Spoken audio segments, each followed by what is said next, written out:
లక్ష్మణుడు 14 సంవత్సరముల వనవాసంలో ఉన్నప్పుడు ఏమీ తినకుండా నిద్రపోకుండా ఏ స్త్రీ ముఖం చూడకుండా ఉన్నాడు అని మీకు తెలుసా? ఇలా ఉన్నాడు కాబట్టే మేఘనాథుడిని హతమార్చాడు అని మీకు తెలుసా? వీడియో చివరి వరకు చూడండి. లక్ష్మణుడి ప్రేమను చూసి ఆశ్చర్యపోతారు. వనవాసం ముగిసి అయోధ్యకి వచ్చాక వశిష్ఠ మహర్షి రాముడి దగ్గరికి వచ్చి, ఇదిగో ఈ ఆహారం తీసుకుని వెళ్లి లక్ష్మణుడికి ఇవ్వు రామా. అతను ఆహారం స్వీకరించి నిద్రపోయి 14 సంవత్సరములు అయిపోయింది. ఇప్పుడైనా ఇది తిని ప్రశాంతంగా నిద్రపోతాడు అని అనగా రాముడు ఆశ్చర్యపోయి, ఎందుకు తినలేదు గురువా? నేను ప్రతిరోజు నా చేతులతో ఒక పాత్రలో ఆహారాన్ని పెట్టి లక్ష్మణుడికి ఇచ్చి తరువాత నేను సీత తినేవాళ్ళం అని చెప్తాడు. నీకు చాలా విషయాలు తెలియవు రామా. నీ తమ్ముడు నీ కోసం ఎన్నో త్యాగాలు చేశాడు. ఒక్కసారి వెళ్లి అతనితో మాట్లాడు అని అనగా లక్ష్మణుడి దగ్గరికి వెళ్లి రాముల వారు అడుగుతారు. లక్ష్మణుడు నమస్కరించి, అవును అన్న, నిజమే, నేను వనవాసంలో ఉన్నప్పుడు నిద్రపోలేదు, అలాగే ఒక్క మెతుకు కూడా ఆహారం స్వీకరించలేదు అని అంటాడు. లక్ష్మణ, అసలు నిద్రపోకుండా ఎలా ఉన్నావయ్యా? ప్రతిరోజు నేను మరియు సీత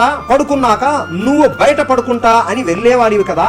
నువ్వు పడుకున్నావు అని మేము ప్రశాంతంగా పడుకుంటాము. నువ్వు పడుకోకుండా 14 సంవత్సరములు నిద్ర లేకుండా ఎలా ఉన్నావు అని అడగగా, అన్నా, నేను పడుకుంటే అస్సలు మిమ్మల్ని ఎవరు కాపాడుతారు? నేను ప్రతిరోజు బయట నిలబడుకుని మీకు రక్షణలా ఉండేవాడిని. కానీ ఒక రోజు నాకు నిద్ర వచ్చేలా అనిపించింది. నేను నిద్రాదేవికి తపస్సు చేసి, అమ్మా, నేను 14 ఏళ్లు నిద్రపోకుండా నా రాముడిని సీతాదేవి గారిని కాపాడుకోవాలి అనుకుంటున్నాను. నన్ను ఈ 14 ఏళ్లు విడిచిపెట్టండి అని వేడుకున్నాడు. అప్పుడు నిద్రాదేవి వచ్చి ఇలా అంటుంది, లక్ష్మణ, ఇది ఎలా సాధ్యమవుతుంది? ఒక మనిషికి నిద్ర చాలా అవసరం. అది లేకపోతే మరణం కూడా వాళ్ళ దగ్గరికి వస్తుంది కదా అని. కానీ నువ్వు మహా కార్యం కోసం అడుగుతున్నావు కదా అని ఒక షరతు పెడుతుంది. నీ నిద్రను ఇంకెవరైనా పంచుకుంటే నేను ఈ 14 ఏళ్లు నీ దగ్గరికి రాను అని అనగా లక్ష్మణుడు నమస్కరించి, అమ్మా, నా భార్య ఊర్మిళాదేవికి నా నిద్రను ఇవ్వండి. ఆమెకి నేను చెప్పాను అని చెప్పి ఎందుకు ఇలా చేస్తున్నానో కూడా చెప్పండి తల్లి, తప్పకుండా ఒప్పుకుంటుంది అని వేడుకుంటాడు. నిద్రాదేవిత ఊర్మిళాదేవి దగ్గరికి వెళ్లి విషయం చెప్పగా ఆమె నవ్వుతూ సంతోషంగా సరే నాకు ఇవ్వండి అని ఒప్పుకుంటుంది. ఊర్మిళాదేవి, నేను చెప్పేది అర్థం అవుతోందా? 14 ఏళ్లు నువ్వు పడుకునే ఉంటావు, అస్సలు లేవవు అని ఎంత చెప్పినా కూడా వినకుండా నా భర్త బాధ్యత నాకు తెలుసు, నేను అంగీకరిస్తున్నా, నాకు నిద్ర ఇవ్వండి అని నమస్కరిస్తుంది. సరే అని నిద్రాదేవిత ఊర్మిళాదేవికి 14 ఏళ్లు నిద్రను ఇచ్చింది అన్న. అందుకే నేను వనవాసంలో ఉన్నప్పుడు అస్సలు నిద్రపోలేదు. నేను గాని పొరపాటును నిద్రపోతే ఎవరన్నా మీ మీద దాడి చేస్తే ఎలా? ఆ సమయంలో నేను నిద్రపోతూ ఉంటే ఎలా? అందుకే నేను పడుకోలేదు. ఇదంతా నా భార్య వలనే జరిగింది అని రాముడితో అంటాడు. ఆహా, ఎంత గొప్ప ప్రేమ లక్ష్మణ మీ ఇద్దరిది అని. మరి ఈ 14 ఏళ్లు తినకుండా ఎలా ఉన్నావు లక్ష్మణ? నువ్వు నిద్రపోకుండా ఉన్నావు కదా. రాత్రి పౌళ్ళు మేల్కొని ఉంటే ఎంతో ఆకలి వేస్తుంది. నాకు గుర్తు ఉంది, ప్రతిరోజు ఒక పాత్రలో ఆహారం పెట్టి మొదటిగా నీకు ఇచ్చిన తర్వాతనే నేను సీత ఇద్దరం తినేవాళ్ళం. నువ్వు ఆహారాన్ని పడేయడం కూడా నేను ఎప్పుడూ చూడలేదు. ఇది ఎలా జరిగింది లక్ష్మణ అని అడగగా, అవును అన్న, మీరు ప్రతిరోజు భోజనం ఇచ్చేవాళ్ళు. మీరు ఆహారం ఇచ్చాక నా శక్తి ఉపయోగించి అయోధ్యకి ఆ ఆహారాన్ని పంపించేవాడిని. నేను ఆహారాన్ని ఎప్పుడు వృధా కూడా చేయలేదు. ఎందుకంటే అన్నం పరబ్రహ్మ స్వరూపం కదా. పద చూపిస్తా అని ఇద్దరు ఆ ప్రదేశానికి వెళతారు. అక్కడికి వెళ్ళగానే అక్కడున్న దృశ్యం చూసి రాముల వారు ఆశ్చర్యపోతారు. 14 సంవత్సరాల ఆహారం అంతా అక్కడే ఉంటుంది. అప్పుడు హనుమానుని పిలిచి ఈ ఆహారాన్ని అంతా మన భవనములోకి తీసుకుని రా హనుమా అని అనగా హనుమంతుడు ఎంత ప్రయత్నించినా అంత ఆహారాన్ని ఎత్తలేకపోతాడు. అప్పుడు లక్ష్మణుడు తన బాణం వేసి శక్తి ఉపయోగించి ఆహారాన్ని మొత్తం రాజభవనములోకి తెచ్చేస్తాడు. అప్పుడు రాముడు హనుమంతుడు సరిగ్గా ఆ పాత్రలను మొత్తం లెక్కపెట్టి, లక్ష్మణ, ఇక్కడ 14 సంవత్సరాలలో 7 రోజుల భోజనం ఇక్కడ లేదు.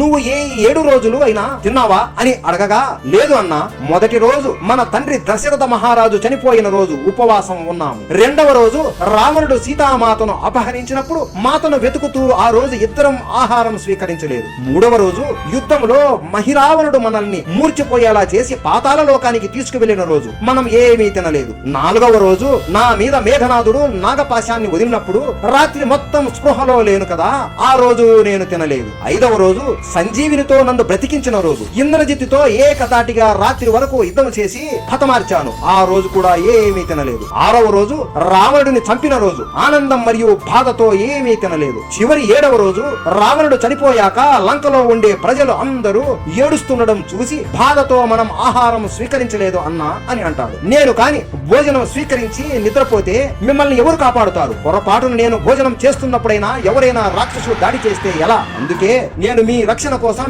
ఏమీ స్వీకరించలేదు అని అంటాడు. రాముడు కంటి తడి పెట్టుకుని లక్ష్మణుడిని హత్తుకొని, నేను ఏ జన్మలో ఏ పుణ్యం చేసుకున్నానో, నాకు నీలాంటి తమ్ముడు ఉన్నాడు లక్ష్మణ అని ఆనందపడతాడు. కానీ ఈ ప్రేమ వెనుక కూడా విష్ణువు మాయ దాగి ఉంది. అది మీకు చెప్తాను వినండి. మేఘనాథుడు రావణుడి కుమారుడు. రామాయణంలో రాముడి తర్వాత రాముడంత శక్తివంతుడు ఈ మేఘనాథుడే. అంత శక్తివంతుడైనా అతనికి తృప్తి చాలక నికుంబలాదేవికి తపస్సు చేసి ఒక వరం పొందుతాడు. ఈ వరం విని దేవుళ్ళందరూ వణికిపోతారు. ఎవరైతే 12 ఏళ్లు వనవాసంలో ఉంటారో, 12 ఏళ్లు ఆహారం స్వీకరించకుండా ఉంటారో, అతి ముఖ్యమైనది ఎవరైతే 12 ఏళ్లు ఏ అమ్మాయి ముఖం చూడకుండా ఉంటారో అతని చేతుల్లోనే నా మరణం ఉంటుంది అని కోరిక కోరుకుంటాడు. దేవుళ్ళందరూ భయపడిపోతారు. అసలు ఏ మనిషి అయినా ఇలాంటి లక్షణాలు కలిగి ఉంటాడా అని. కానీ విష్ణువుకి మాత్రం తెలుసు, ఇలా ఉండగలిగేది నా శేషనాగు మాత్రమే.